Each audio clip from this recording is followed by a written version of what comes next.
Ассаламу алейкум, кыргыз элим, кандайсыңар? Бүгүнкү чыгарылыштын ичинде кыргызча апарайынчы деп чечтим. Кап этпесең анда баштайлы дегендей. Азыр эле турдум. Бүгүн чото кеч чыгып атам.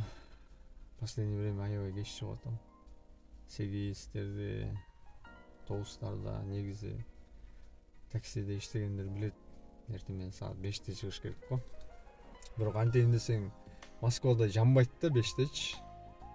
Москвада 5-те жанып баштаса, бул жакта 7-ден кийин жанып баштайт да. Момундай кылып. Көрүнбөйт силерге. Экранды кичине жарык кылып туруп, ушинтип жанып баштайт сары болуп. Мен турган жерим набережканын жанында турам. Ошол азыр гана. Мен завтрак кылган жокмун, кичине кийинерим кичейин деп. Кичинекей эме бар. Креатин негизи эме менен ичкектим эле. Кичине таттуу кылыпчы. Ана сникерсим бар, ошонун жарымын жеп. Глюкоза да. Bunun içinde kreatin var. Gainer var. Bazal var içinde. Вес кошоюн деген эле ниет. Бирок Кудайга шүгүр, бир айдын ичинде. Бир айга жетелек 4 килограммдай болушту. 3,5-4 килограммдай. Дальше көрөбүз кандай. Так, запись экрана баштайын дагы. И күйгүзөйүн дагы. Баштадык. Кандай болот экен? Заказ каяктан берет экен?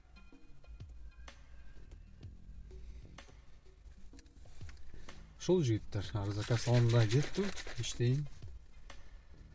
Бүгүн кыргызча апарайын, бирке комментировать этип, 1-2 мен берип атат центрге, бирок центрге алгым келбейт да, таң атпайчы. Айда жок калыш керек. Завтра болбой алды окшойт. Клиентти чысап койгон ичпесе.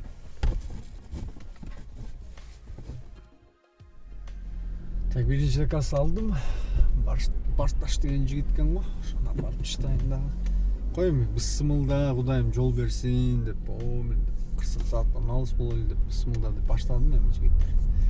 Бүгүнкү видеону да көрүп койгула, оценка коюп койгула, класстан басып, лайктан басып койгула дегендей. Все, давайте на связи, барганда чалам деп едим. Видео снимать деп.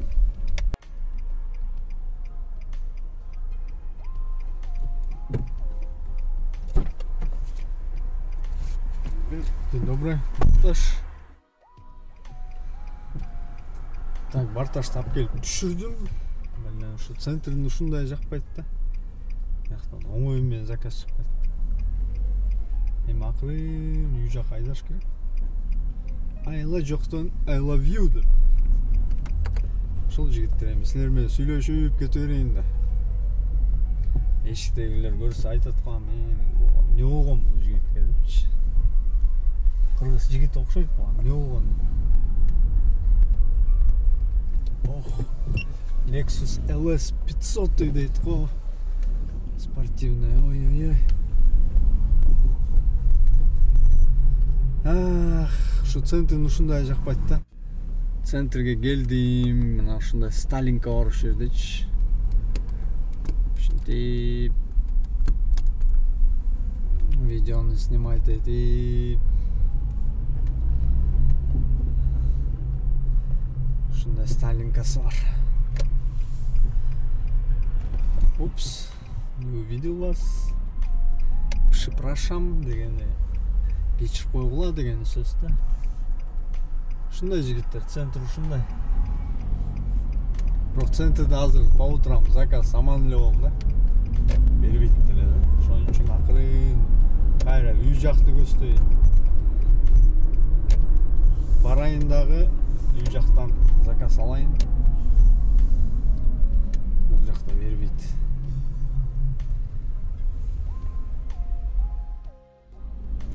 Биртке болсо да центрди көрүп калдыңар. Ушундай центр. Эми пока пробка жок. Центрге келетканда пробка бар. Чыгып атканда азыр свободно эле болот. Бирок заказ бербейт. Ошон үчүн простой болбой, печке турбай, кийинеримди ичип алып, акырын жылы берейин. Süt менен ичем да, кээде суу менен, кээде süt менен, суусаганда суу менен ичем. Ичине тоёюн дегенде süt менен ичем. Вкус меники шоколадный.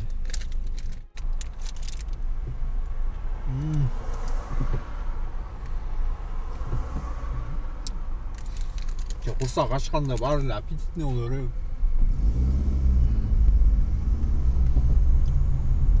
Ете армайды сникерсини дегенде. Ошол жигиттер мына. Пока азыр тишина. Заказ берген жок. 5 километрге алып келдим. 10 минутта. После вычета 300 рубль калды да. Рубльга отурганда. Злотых менен 15 сом. Ал 1-2 коэффициент менен алам. Жигиттер, атайын силерге мосттун үстүн тартайын дедим. Кечөөн бул жакта страшный пробка болгон, анткени кечөөнү сборная Польша против сборной Албании футбол ойношкондо мына камералар турат, көрдүңөрбү могу сарыны? Ушул деген камера на скорость. Могу столб. Бул жакта 60, ана могу жерде типа крутой поворот деп 40 да знак. Анткени съезддерден чыгышат, биришет. Ана момундай мост. Тез оң жакты, сол жакты көрдүңөрбү? Поляна. Эмен полясы да. Польшанын национальный поляс. Кечөөн футбол болуп бул жакта. Менттердин көбүн айтпай эле коеюн. Бул мостто 60 менен эле жүрүш керек. Анан азыр могу оң жакта полицейлер турат болуш керек. Жана бирөөнү оформлять этип аткан. Ушул жерде турушкан да, оң жакта.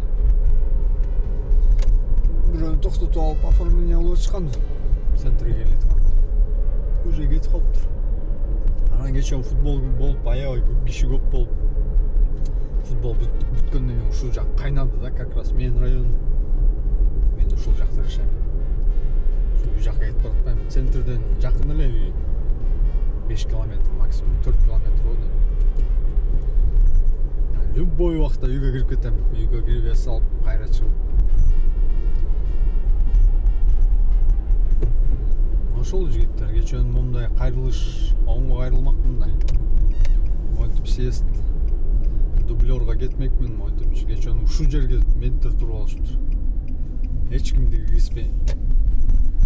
По ходу поляда футбол ойноордун алдында ушул жакка кирип машиналарды токтотуп кетишет экен да. Кишинин баары ошон үчүн булар ошондой рейд кылат экен перед матчем. Жигиттер, силерге видео тартып атып, эми өчүрүп үй жакка кайрылсам эле Корнелия деген бир айым заказын берди. Ошол кыздын заказын алдында келетам. Как раз каратышкен. Мен бүгүн 20 поездка кылышым керек. Аны азыр кененирээк объяснять этип берем силерге, түшүндүрүп. Корнелия деген айымды апарып жеткирип коеюн дагы.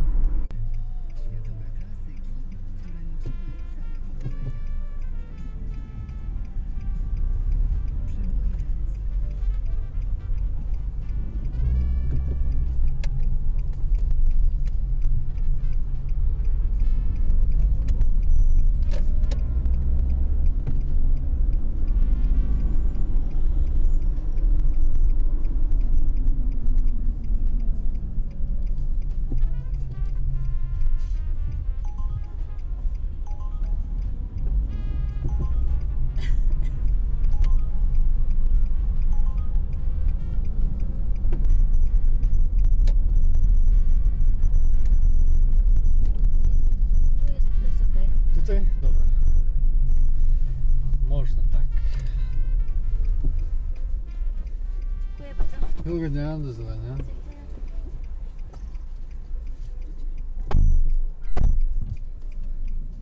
Корнелияны алып келдим, апасы менен. Алып келип таштап, өзүңөр көргөндөй заказ берди сходу. Так, оценкам басып болду. Навигацияны басайын. Алхамдулилля. Бисмилла. Так, артқа кетет экенмин.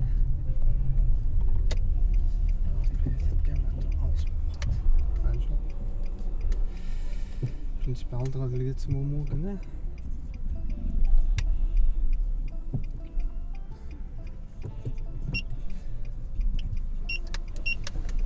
Кээде ушинтип түптөт кылганды өзүмө жакпай калат да. Карта, могу Samsung бар. G7 эски Samsung ошол иштеп атат. Могу Mi болсо видео тартып атам да. Ичиндеги качествосы жакшы депчи.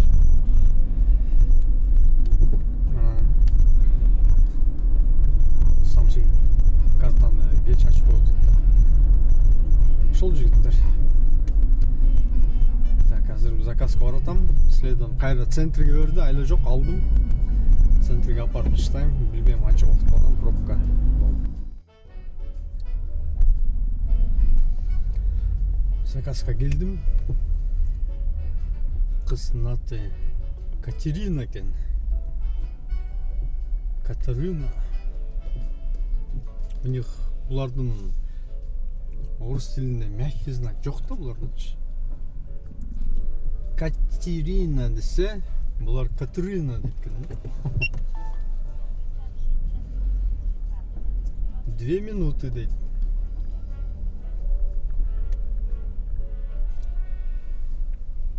Не демейм, хорошо дейм да. Ок, деп сейчас коюн.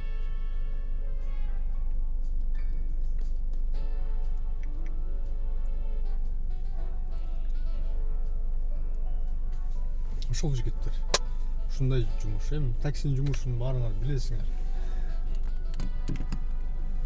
Кандай болот, не болот. Ошол анан баса кечөөнү Civic, Honda Civic 2005-жылкы машинаны алгам.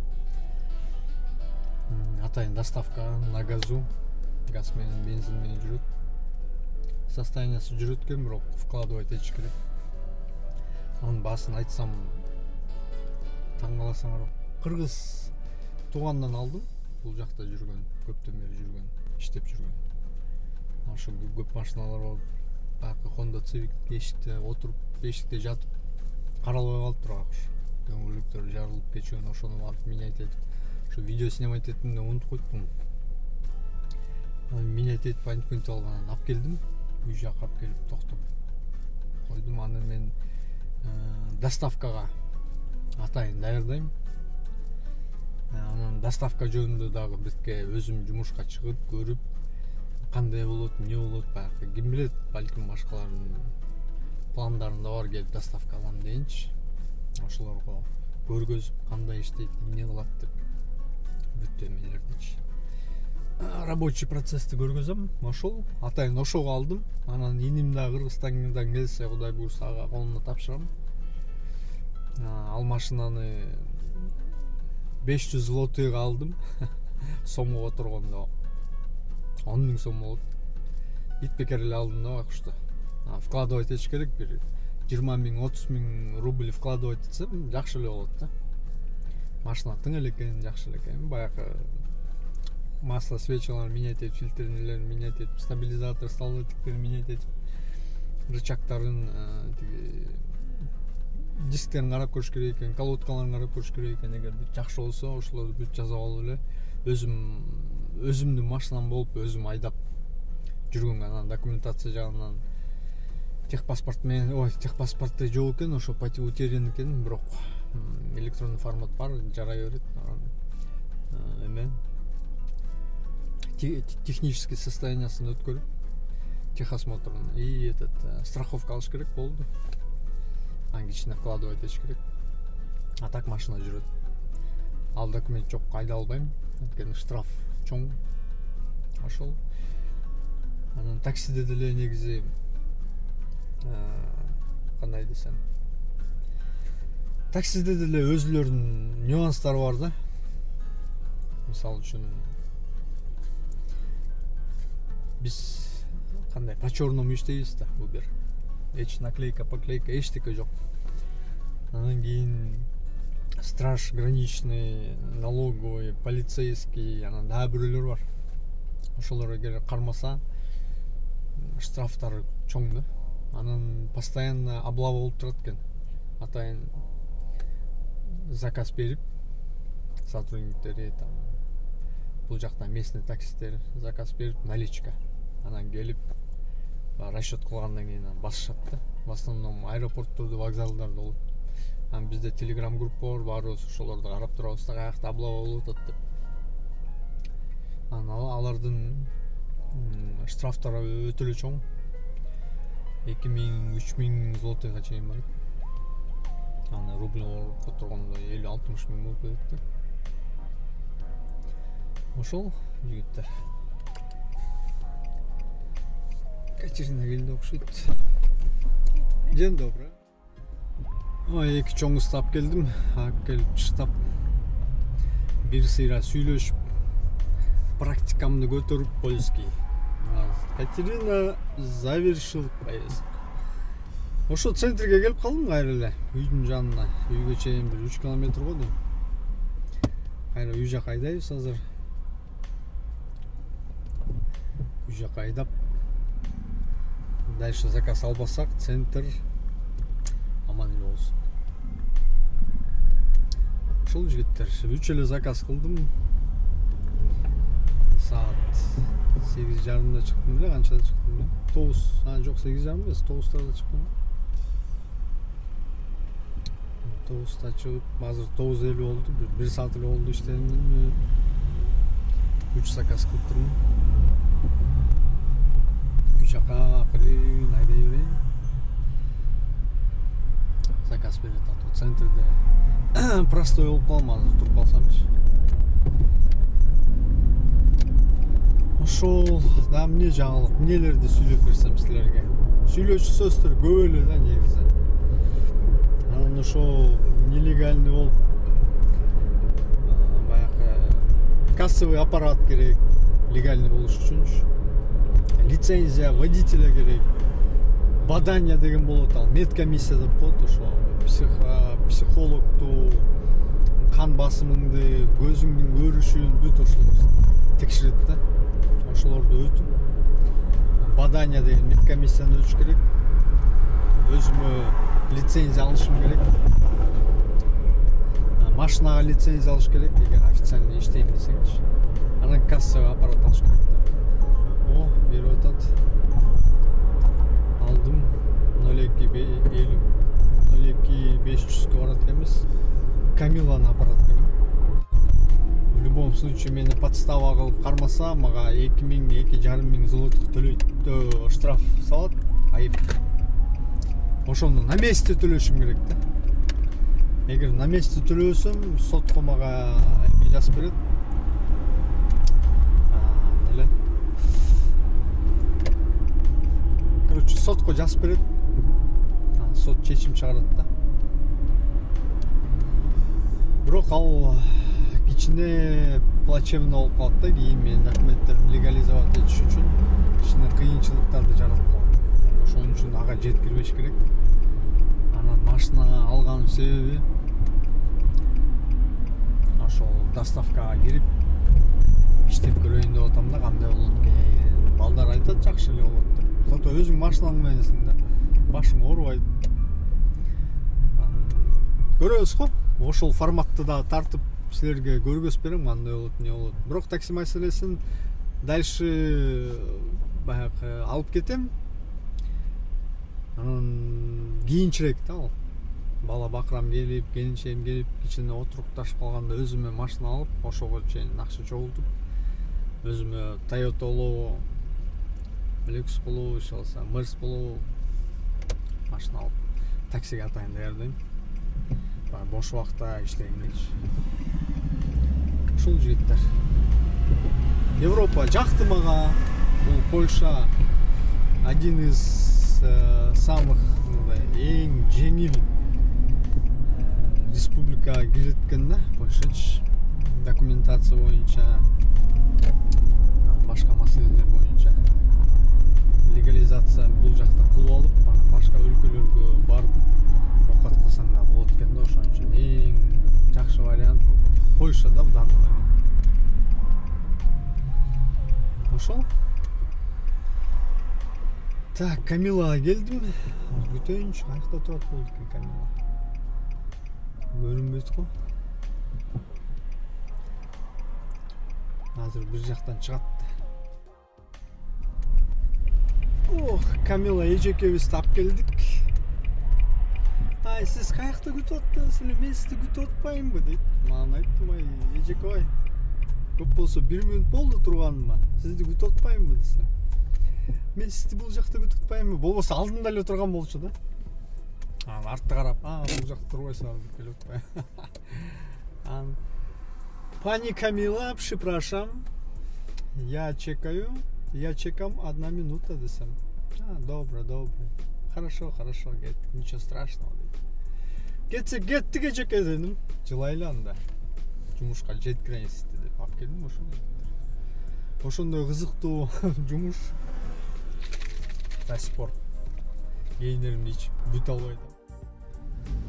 Жигиттер азыр бир заказды алыпбыз. Ошо бир кызды алып келип чыштадым. Чыштасам мен тиги машина парковка кылып койгон жериме келип калып атпаймынбы? Случайно. Ошо азыр машина жакка барып, обедимди кылып, машинаны бир сыйра тазалап коюп, видеого тартып, бир сыйра силерге көргөзүп, үйгө барып, ишине оокаттарымды кылып алып, анан кийин видеолорду жүктөм буюрса. Ошол азыр машинага бара кетейин, карай кетейин. Барганда тартам.